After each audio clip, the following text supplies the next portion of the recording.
Now, the system clearly has some problems, and they're working on that, and they realize that. I haven't met a single Chinese person who's happy with the current state of education, but I think that insecurity drives reform. They're open to having this debate about where are the strengths, where are the weaknesses, and how do we move forward. Hi, my name is Lenora Chu, and I'm the author of Little Soldiers, An American Boy, a Chinese School, and the Global Race to Achieve. It is important for Americans to understand Chinese education in part because the news media really has played up this comparison between the US and China. And it started back in 2010. There's a test called PISA, and Shanghai participated for the first time and took #1 across the board in math, reading, and science. If you watch the narratives, as I did, it's either the world's best students, or on the opposite side, it's rote learning robots, no creativity. And so I happened to move to Shanghai that year, and just down the street was one of the best state-run schools in the city, and we enrolled our son. And from there, really, my investigation sort of starts. Things begin to happen that raise questions. So what's interesting to me is the guy Zhang Mingquan, who ran PISA in Shanghai.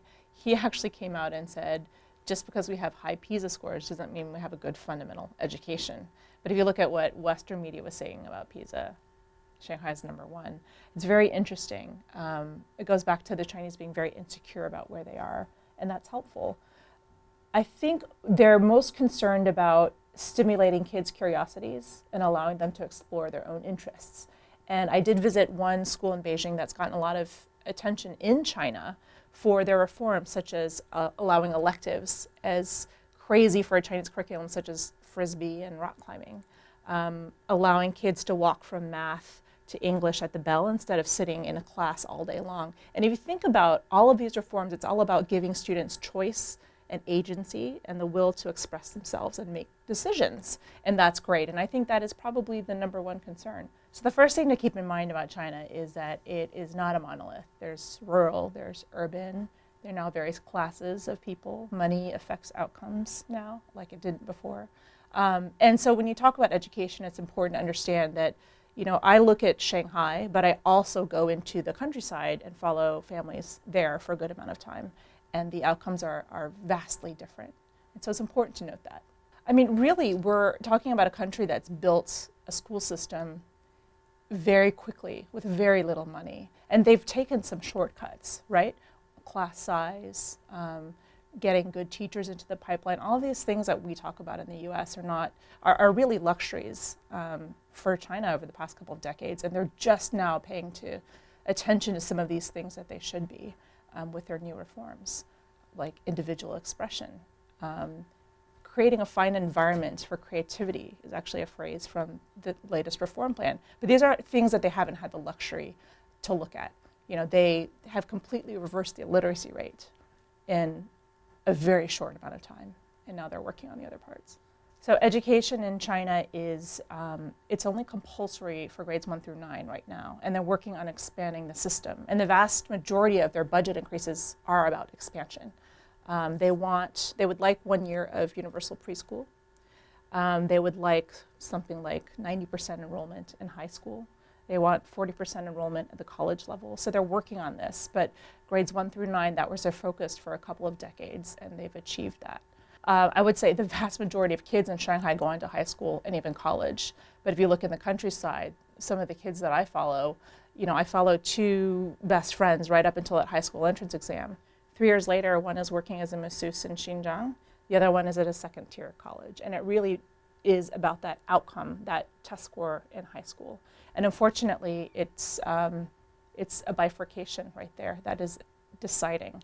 And China would not like it to be like that. They are trying to expand the vocational track. They are trying to keep more kids on the academic ladder. But it's very difficult when really the funding hasn't kept up. They have a hard time getting really good teachers to agree to go out into the countryside, even though they're working on incentives.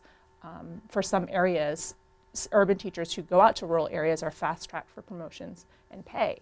But this is a country of 1.4 billion people, 200 million school children, and there's some issues. When it comes to talking about what China has contributed to the global discourse about education, what are some of its accomplishments and achievements, I think that you have to focus on the culture around education, all the attitudes of the family, all the signaling around how important education is, and also really the respect for the teacher.